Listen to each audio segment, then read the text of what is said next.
Okay, this video is how to edit a part once you've recorded it. So I'm going to record a bass line. I click on the little bass symbol, the bass guitar symbol there. I make sure the green cue is selected, so this will make sure what I record is in time. So after a little practice, I hit record and I'm recording my bass line.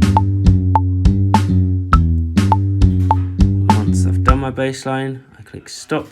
And then next to the green cue, there's a little drop down arrow which minimizes that screen. Now my region, I click at the edge of it to make it 2 bars long. And then I double click on the region that I've recorded, and this will bring up my MIDI, my editor here. So these are the notes I've recorded. And as you see, because I pressed that green cue, they are all on time. They all begin exactly on one of the lines. Now the notes, some of the notes are a little bit short. So I'm going to click on the edge of the note, the right hand edge of the note, to lengthen them, the ones that are a little bit short, so that my part is smooth. So all the notes go seamlessly from note to note. So I'm just going through and lengthening the notes that are a bit short.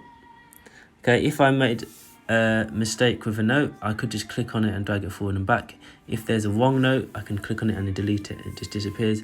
If I've got a note missing, I click where it should be and it will just put a note in. So you just click to add a note where a note is missing. Okay, and that is it. That's done. That's recorded, and I've just very quickly edited it. And you hear it's now perfectly in time, and the lengths are also perfect.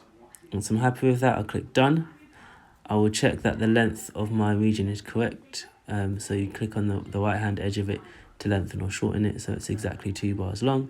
I can then click on the region and loop it, and then I can listen to my bass